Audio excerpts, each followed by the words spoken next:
మాజీ గవర్నర్ పుంజాల శివశంకర్ సత్యమణి లక్ష్మీబాయి మృతి పట్ల డిప్యూటీ సీఎం భట్టి విక్రమార్క సంతాపం తెలిపారు. శంషాబాద్ శివార్లోని మామిడిపల్లి గ్రామానికి కాంగ్రెస్ తెలంగాణ ఇన్ఛార్జ్ దీపదాస్ మున్షితో కలిసి లక్ష్మీబాయి కుటుంబ సభ్యులను పరామర్శించారు. అనంతరం లక్ష్మీబాయి చిత్రపటానికి పూలమాలలు వేసి నివాళులర్పించారు. కౌంటింగ్కు పగడ్బందీగా ఏర్పాటు చేస్తున్నామని తిరుపతి జిల్లా ఎస్పీ హర్షవర్ధన్ రాజు తెలిపారు. 6వ కేంద్ర బలగాలు 2540 మంది పోలీసులతో కౌంటింగ్ సెంటర్ వద్ద బందోబస్తు ఏర్పాటు చేస్తున్నామన్నారు. నిబంధనలకు లోబడి రాజకీయ పార్టీల అభ్యర్థులు కౌంటింగ్ సెంటర్ వద్ద నడుచుకోవాలని హెచ్చరించారు. 620 మందిపై బైండోవర్లు, 57 మందిపై రౌడీ షీట్స్ ఓపెన్ చేశామన్నారు జిల్లా ఎస్పీ. హైదరాబాద్ కుషాయిగూడ పోలీస్ స్టేషన్లో ఏసీబీ అధికారులు దాడులు చేశారు. ఓ ల్యాండ్ విషయంలో ఎస్పీపై షఫీ బాధితుడి నుంచి 3 లక్షలు డిమాండ్ చేశాడు. బాధితుడి నుంచి డబ్బులు తీసుకుంటుండగా ఏసీబీ అధికారులు రెడ్ హ్యాండెడ్గా పట్టుకున్నారు. ఎస్పీ షఫీని అదుపులోకి తీసుకుని ఏసీబీ అధికారులు విచారిస్తున్నారు.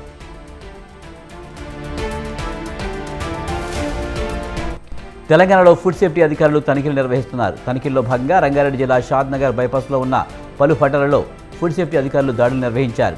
కుళ్ళిపోయిన నిల్వ ఉంచిన మాంసం, గడువు ముగిసిన పాల ప్యాకెట్లను గుర్తించారు. సరైన లేబులింగ్ లేని ప్యాకెట్లను అధికారులు సీజ్ చేశారు. ఖమ్మం జిల్లా సత్తుపల్లిలో తామర చెరువు శిఖం భూమిపై కొందరు వ్యక్తులు కనపడిందని స్థానికులు వాపోయారు.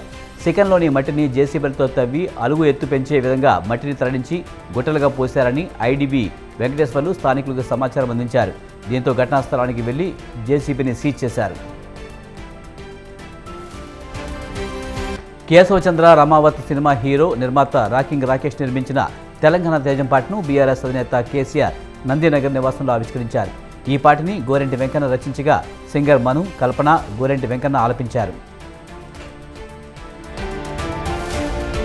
తెలంగాణ రాష్ట్ర దశాబ్ది ఉత్సవాలను పెద్దపల్లి జిల్లాలో ఘనంగా నిర్వహించనున్నట్లు పెద్దపల్లి జిల్లా బీఆర్ఎస్ అధ్యక్షుడు కోరికంటి చందర్ తెలిపారు.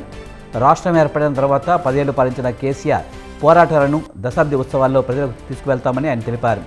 జూన్ 2 నుంచి 3 రోజుల పాటు పెద్ద ఎత్తున దశాబ్ది ముగింపు ఉత్సవాలు నిర్వహిస్తామన్నారు.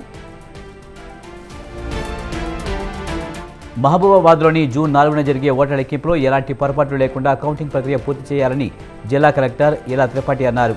కలెక్టరేట్లో కలెక్టర్, అదనపు రిటర్నింగ్ అధికారి చిత్రా మిశ్రా కలిసి కౌంటింగ్ సూపర్వైజర్లు, కౌంటింగ్ అసిస్టెంట్లతో కౌంటింగ్ నిర్వహణపై అవగాహన కార్యక్రమాన్ని నిర్వహించారు.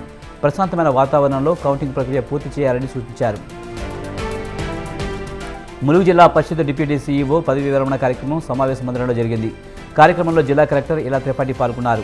36 సంవత్సరాలుగా ప్రజలకు అందించిన సేవలు ప్రశంసనీయమని కొనియాడారు. ఉద్యోగ జీవితంలో అనేక ఒత్తిడులను తట్టుకుని అనేక ప్రభుత్వ కార్యక్రమాలను విజయవంతంగా అమలు చేశారని అన్నారు. ములుగు జిల్లా భద్రాచలం, వెంకటాపురం, ఏటూరు, నాగారం పలు ప్రాంతాల నుంచి రోజుకు 2000కు పైగా లారీలు ఇసుక రవాణా జరుగుతుంది. అత్యవసరంగా అవసరమయ్యే 108 వాహనం లారీల మధ్యలో ఇరుక్కుపోయింది. లారీలకు ఒకదానికి 200 చొప్పున వసూలు చేసి అభివృద్ధి పనులకు కేటాయిస్తున్నామన్న ఫారెస్ట్ అధికారులు ఆ డబ్బును ఇంతవరకు ఏ అభివృద్ధి పనులకు కేటాయించలేదని ప్రజలు చెబుతున్నారు.